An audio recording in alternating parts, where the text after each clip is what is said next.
There's a structural reason most longevity practices stall out around 100 or 200 patients and create a very tired doctor or physician.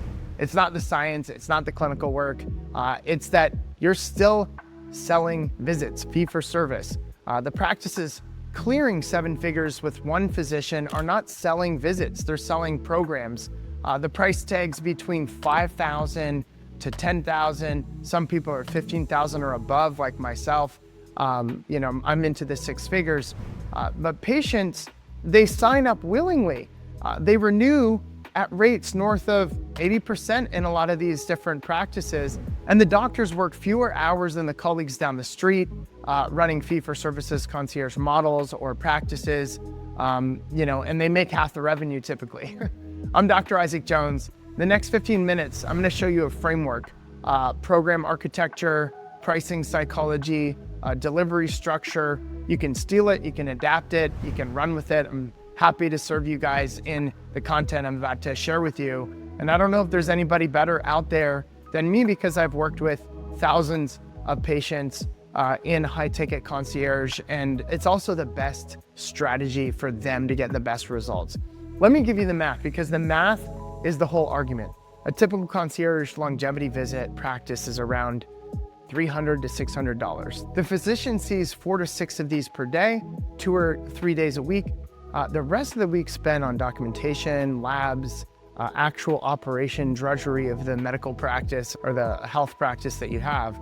So best case scenario, you got 60 visits a week, 50 weeks, say you're working a year, which is a lot of work, at $400 a visit. So that's $1.2 million top line. And after the overhead, staff, rent, malpractice, labs, you're netting maybe 35 to 45%. So call it $450,000 of physician income on that punishing schedule. So worse, you have no recurring revenue, and you eat what you kill every single week, every single month, every single year. So take 3 weeks off and the practice bleeds. This is exactly what happened for my practice. We went to France, or we would go to Australia, and it was like the practice completely bled.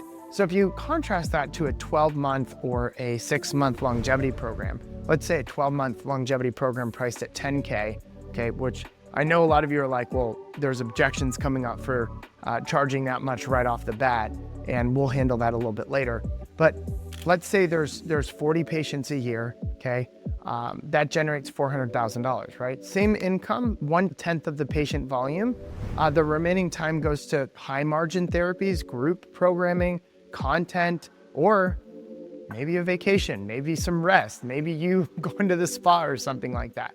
But here's the part most clinicians get backwards, that those 40 patients are not paying for 40 visits. They're paying for outcomes. They're paying for results, for value that you're delivering to them. So a specific protocol that you develop could create some amazing results. And you can measure that trajectory of their health over time. So a relationship is structured around the capacity to add value, not essentially the appointments that they're getting. So the $500 a visit is a transaction. The $10,000 is a program, it's a contract.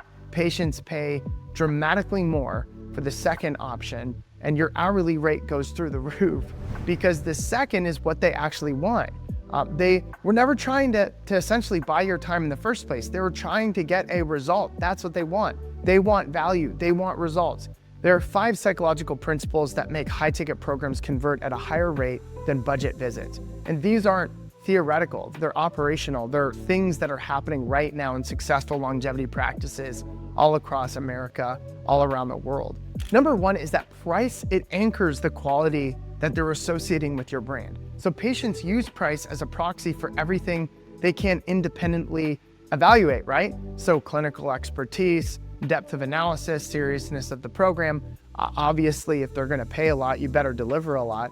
But a $500 visit signals a commodity, right? You're kind of like the person down the street. A $10,000 program signals specialized intervention, and it tells them, look, I'm the best of the best. So there's some counterintuitive thinking here, where raising your prices often increases conversions, because, and this, when I first, experienced this, when I increased my prices, my conversion rates actually went up, and I was scratching my head. I'm like, how does this even make sense? But the perceived value of what they're getting and what I was giving to them, for the program is much better, right? So patients, they segment what they actually want because it filters the people willing to invest in their own outcomes and filters out the ones that are looking for more of a cheap fix or looking for more fee for service. There are different types of demographics of people in every community out there that are wanting the best of the best, high quality, full on program. Don't give me the fee for service stuff. And other people that are just like, hey, look, I don't really care much about my health. I just want to come in and out and overcome this symptom. So the Journal of Marketing Research literature on price anchoring is very consistent with this.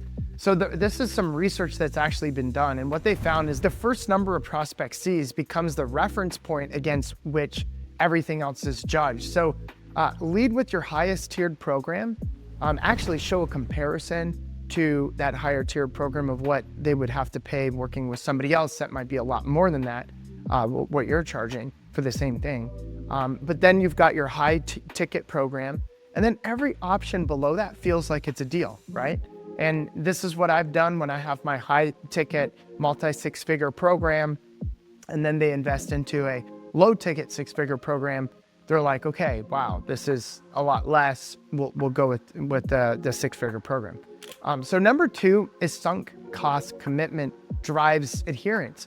So this is actually kind of our moral and ethical obligation is to charge the amount of money that it would take psychologically to bring people through to a program, which is, again, another counterintuitive thought. So this is the most underappreciated effect in the entire model. Patients who pay $500, oftentimes they don't show up to appointments, they don't show up to follow-up appointments. Patients who pay that $10K, who do the lab work, that wear the CMGs, that execute the protocols, they've got more skin in the game. And higher prices produce better clinical outcomes. That improves your case studies, that drives word of mouth and increases retention. The $10,000 program is more effective than the $500 visit, not because the medicine is different, but because the patient adherence is different. So number 3 is loss aversion makes renewal easier than acquisition. So let me kind of unpack this for you. Once a patient is in a 12-month program with measurable improvements, better VO2 max, better lipid panels, better biological age, better resilience markers, they have something to lose by walking away. So renewal conversion rates are typically 80% or above on routine wellness type programs after the 12 months. You'll have a continuity program, I called mine the Thrive program, that people will go into. So compare that to the visit-based model, where every appointment is a fresh sale and the renewal rates don't exist really because people aren't with you for more than a year, right? Or they'll come back maybe time here and there. You're not dictating the care, they're dictating the care, and that's a problem. Number 4 is choice architecture nudges towards your target. What does that even mean? Decades of behavioral economics literature, including the Goldilocks effect, when given 3 options, the most qualified buyer will pick the middle one, which is something that I learned from the research that the economists did years ago, and they actually came out with a TED Talk on it. And I was like, oh my gosh, let me create those 2 or 3 options, because whenever you create options, the conversion rates go up. So it's documented that conversions lift 20 to 30% when smart pricing tier architecture replace a single pricing offer. So we'll architect that a little bit later, but that's something that's really important to know. Number 5 is programs sell outcomes. So visits sell time. Patients don't want a 45-minute appointment. They want to lower their biological age. They want to improve their resilience. They want to walk away with their doctors in their normal doctor's visits asking, what the heck are you doing? How are you doing what you're doing, right? Frame your offering around the destination of where they're going to be, not the vehicle. You need to bring them into the future. It's called future pacing, and paint a picture of where ultimately they're going to be. And maybe this is one of the reasons why my conversion rates are 90% plus, because people, they want you to bring them along a journey in their mind's eye of what you can actually do and how you can get them there and what it actually looks like. It's not necessarily the vehicle. And a lot of people, they'll get caught up in the vehicle. But think about this. They say that there's features and benefits, right? So features don't sell as much as the benefits sell. And if you're buying a car, you can say, hey, it has air conditioning. But then if you say, okay, when you walk into the car, you can turn this knob and it brings cold air into the car in the midst of the summer heat.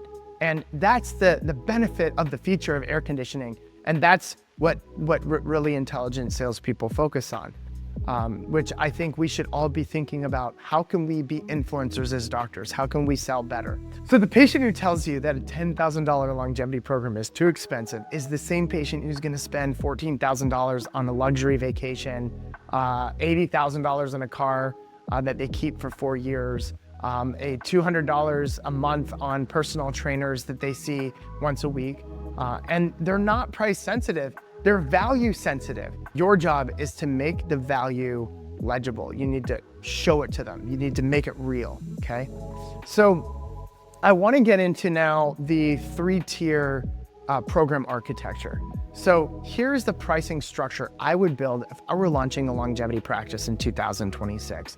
And this is just like, if I were in your shoes, right? Because I'm launching one right now, actually. I'm launching longevity resorts and essentially centers in different cities, but it's a little bit of a different beast. So let's get into this. Tier 1 is the foundation, right? You should probably be charging around $8,000 for a 6-month or a 12-month program.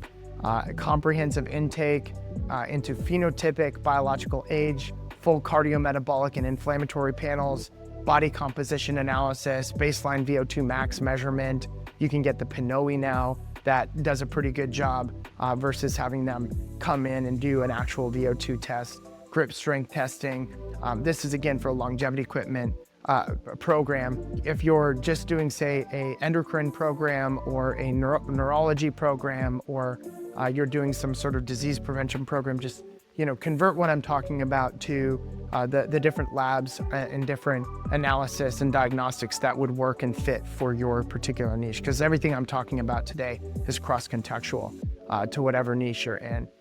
But the other thing you would want is you would want them to be able to, get quarterly clinical visits. Ideally, if you're virtual, I did monthly visits. I do monthly visits for my virtual patients. There's biannual lab retesting. So I like to do that twice a year.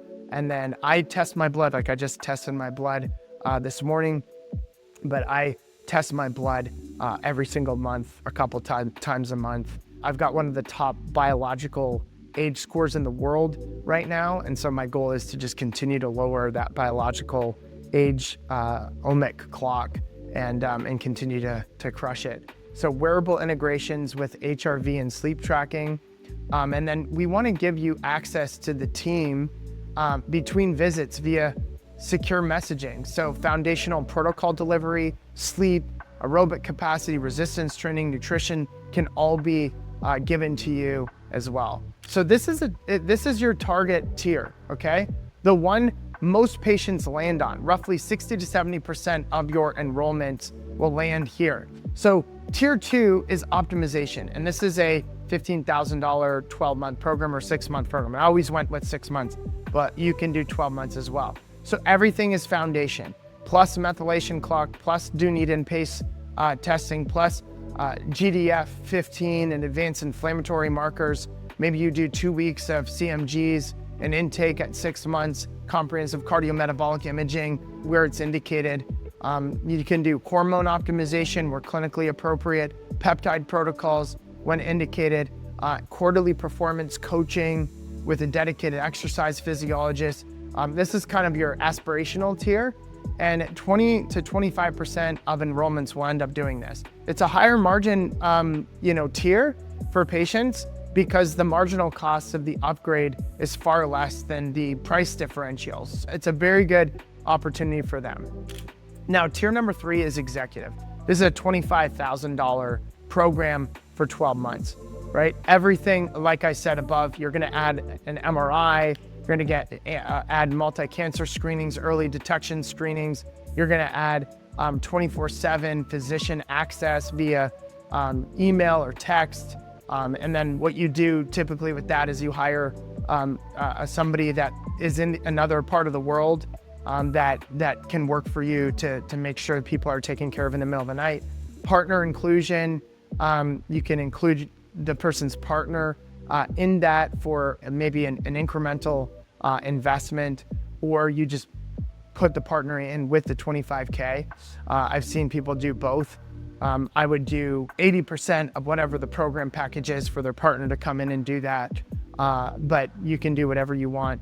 And on-call concierge support, the list goes on, but those are some of the key elements. So this tier exists primarily as an anchor. It singles the upper bounds of your offering. It makes the optimization tier feel like a value choice, and it captures a small percentage of patients, usually 5 to 10% of enrollment, who want that full experience. And that's exactly what would happen for me, my platinum package, right? People would go with my 50K package. People, when I brought it up to 100K, people would go with my 100K package. But it wasn't everyone. It was, smaller individuals. And then when I brought it up to 250K, the even smaller number of people would go with that, but people would still go with that.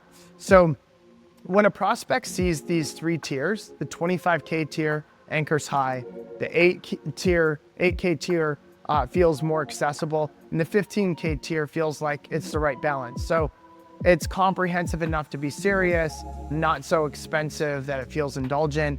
And that's where most qualified patients land. It's interesting, the psychology of money, but it brings people to the program. And by design, the mistake most physicians make is offering just one price, offering, maybe just one price, and then they'll downsell into like a, fee-for-service model or whatever. But when you offer those three prices, the Goldilocks effect takes place. And, you watch the average revenue per patient climb, 30 to 50% without really changing your underlying clinical work. But the good news is that you're gonna get better clinical results with them as well. So let's get into program architecture around the intake, intervention, the follow-up. This is where the clinical work lives. The architecture has to be really tight. It has to be repeatable. It has to be protocol driven, or you're gonna drown. So the intake is something you do in the first 30 days, right? Right before they come in. Week 1, you get their intake form, you review it, you do comprehensive lab draws, you do VO2 max testing, grip strength testing, gait, speed, baseline biological age testing, do need and pace score testing, you do biological omic age testing, an intake questionnaire that will cover all of the longevity medical history that you would want to do, like family history, sleep, nutrition. Now, my intake forms are very longevity focused, and they're very different than most kind of medical history forms. That's something that we give out to the doctors that are in our longevity practitioner certification program. And it's something that I feel like is important. And I even have questions around kind of where people are at from a psychological perspective. So week 2 is all about getting the results back as quickly as you can, giving them a written report. Depending on how fast these labs can get back to you, like if you're gonna use TrueAge with the do need and pace score testing and the other omic age testing, it can take a month, unfortunately, to get those results back, which is really unfortunate. But the goal is shorten the time between the first initial consultation and the report of findings, because this data that you wanna, and just tell them, hey, I'll review your omic age testing and all that later on once it comes in for those tests that take over a month to get done, which should not happen, but unfortunately it does in the industry. The report of findings should be very comprehensive. It should be visually clear. There should be references for each of the measured systems. And I always like kind of green, yellow, red. There should be a targeted state. There should be a 12-month trajectory of what you want to see and what you want to accomplish over the next 6 to 12 months, depending on how long your program is. And then in week 3, the strategy session is something that will be very important to get into. So either week 2 or week 3, have this report of findings kind of strategy session, walk through all of the things that you've seen, and then go through the report, go through the findings, set the protocol, establish clear targets, future pace them into what they can accomplish, and also future pace them into in respect to the things that may happen if they don't address some of those underlying issues. I'm not talking about create fear in them, but if they've got diabetes, like if you do not address this in the long run, it could lead to XYZ, which are the side effects of diabetes. You're more susceptible to getting cancer or whatever. But the patient, essentially walks away with a very clear plan, and they invest into that plan. So once you get them to invest, the next step is to enroll them and get them implementing all of these things. And it can be week 4 or 5, depending on how fast you're able to get them up and going. But the goal is either work with yourself, or if you have, let's call it like a health coach or other clinical team members, get them working with them as well. But a clinical team could look like an exercise physiologist, a health coach, a dietitian, a chiropractor, a functional medicine practitioner, obviously that's trained in longevity medicine. But you want to onboard them into foundational protocols. You want to also structure education as a very powerful drip process and tool for transformation. So the total physician time invested is roughly 4 hours per patient for the whole process. And I know this sounds crazy, but if you've got a good team with you, obviously if you don't have a team with you, then you're going to be investing more time. But the clinical time is roughly 10 to 12 hours through the whole process. And the interventions happen from month to month, right? There's an ongoing transformation. You kind of set the tone, you get the data, you have your report of findings, you get them bought into the program in month 1, and then in months 2 to months 12, you're really delivering. So this is the engine. The program and the protocol runs patient results, and the patients, they execute. And so your team supervises, they keep them accountable, they cultivate a customer experience that is very enjoyable for people to go through. And there's monthly check-ins with health coaches. There may be 30-minute calls that happen asynchronously where you review their wearable data, you have a brief call. There's quarterly check-ins with the physicians that might be 45 to 60 minutes. Now, some people like to meet with people every single month. When you get started, highly recommend doing that. I would have an hour each month with the patients, with my virtual assistant would follow up, or my concierge kind of EA would follow up in between, health coach as well. But let's say that the doctor, if you have like a team, the doctor sees the person, 45 to 60 minutes once a quarter to review data, protocolize any new things that need to be protocolized. And then if there's any emergent issues, they address that. So biannually, there's also deep retests. So every 6 months, you do a deep retest. Depending on if you want to integrate more testing, you can do that. But you want to see full overview of the most important panels that came back red initially. And you compare where they're at to the trajectory that you want them to be at, and you share the results with them. So again, total physician time per patient over these different months can be very, very low. It could be 2 hours all the way to maybe 11 hours, but roughly around 6 hours in total. And I know that might sound crazy, but 6 hours spread across 4 touch points. This is leverage for you as a doctor. And this is one of the greatest. And if you train your team right, the patients are happy because you're getting amazing results with them.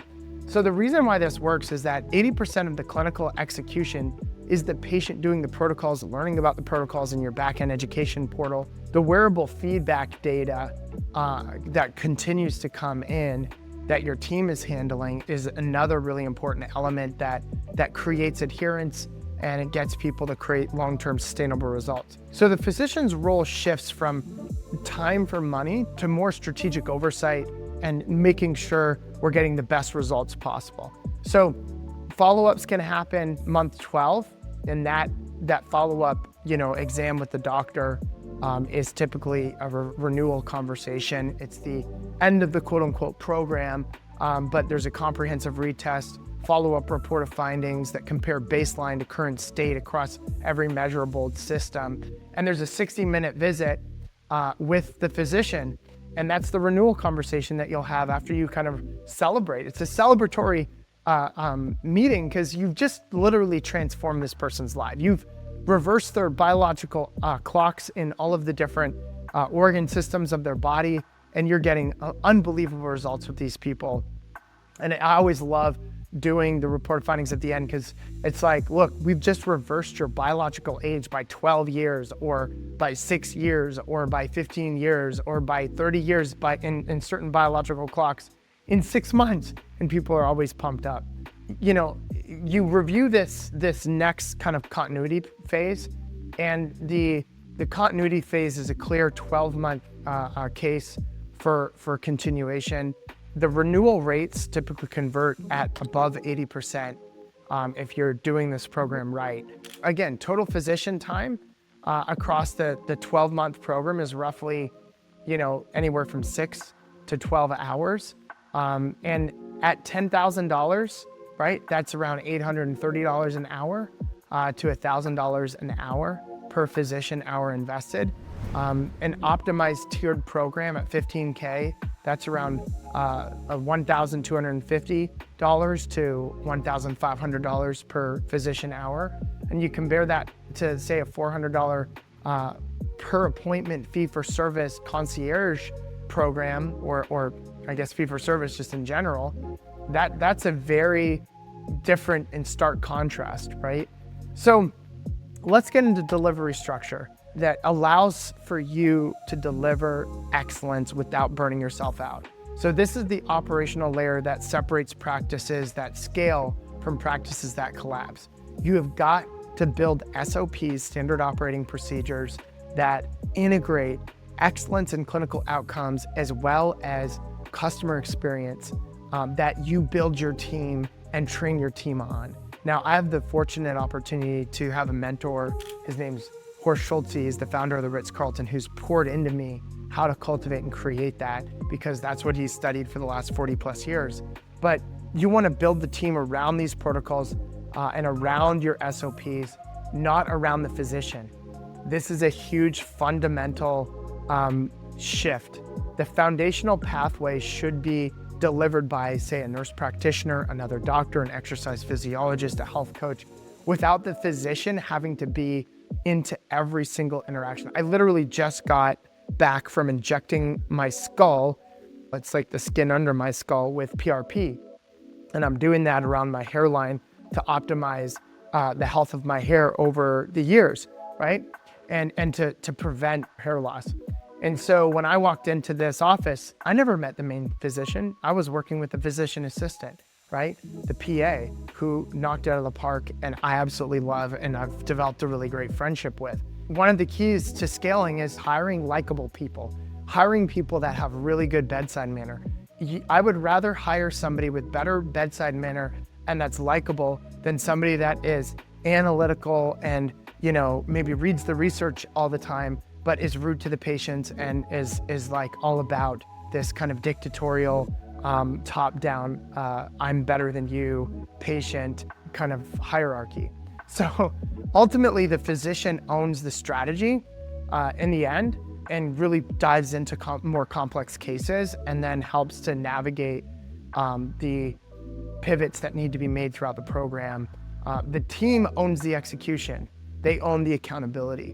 The solo physician with a clinical team of, say, 3, say 1 NP, 1 exercise physiologist, 1 health coach or PA or something like that, they manage 80 to 120 program patients without the physician seeing more than 12 to 15 patients per week. So compare that to a fee-for-service practice running 30 to 40 visits per week with no recurring revenue. And a hack to creating even more freedom is the doctors oftentimes see all the patients on one day, which means they can just lead on the other days, or they can just take off and create a better lifestyle to take care of their own health which is something unfortunately doctors do not do. The other thing is that we want to standardize ruthlessly. So same intake protocol for every patient, same report template, same education modules, same wearable integration, same handoff between patient members. The N of 1 hyper customization comes in when you are working on protocols and working on optimizing the way you get results with each individual, because every individual's DNA and their psychosomatic kind of element is different.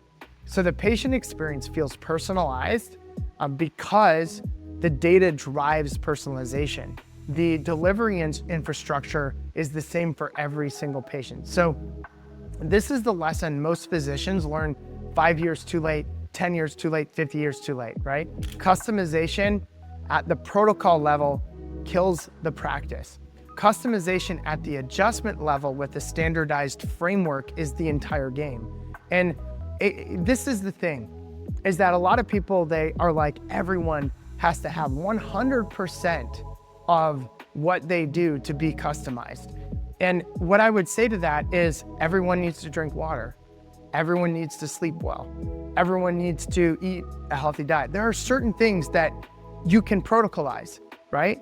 And there are certain things that we know will do better. And then you can polish, and customize and create hyper customizations within those healthy frameworks that we already know exist. So here's another thing, is asynchronous over synchronous whenever possible. Wearable data flows continuously. Lab data flows quarterly, monthly, or every 6 months. Patients question the route through secure messaging, through team triage, etc. Most patients' interactions don't require a real team visit. The visits that do happen are higher leverage because they're focused on strategy, not data review that the team could have handled on their own. And so this protects the physician's calendar. And I'm a big believer on building a business that works for everyone, where everyone's in their zone of genius. And there's a lot of different ways to be able to do that and to create more of a healthy environment for everyone to work with. Because ultimately, you want your practice to be a place where everyone wants to come and work, and they want to stay to work for years and years to come. So here's how you protect your calendar, the doctor's calendar. You block off no more than 3 days a week for patient-facing work, ideally. And I did 2 days a week. The other days are for case review, content creation, marketing, and the strategic work that grows the practice. The physicians who essentially book 5 days of clinical patient-facing work is the physician who's burned out, who's ultimately not really understanding how these business systems work, and ultimately their revenue has a mega ceiling, unfortunately. So one of the things you want to invest into, I think one is coaching, right? I'd be honored to be able to coach you and support you if you come out to one of our events or join one of our business coaching programs. But another thing that compounds is technology. So when you invest in technology that compounds, that's absolutely a really big thing. High quality EHR that handles longitudinal data well, a patient-facing app that drives engagement and houses a lot of the kind of wearable data integration, a team internal protocol library that codifies what works and what you feel is the best protocol to get the best results.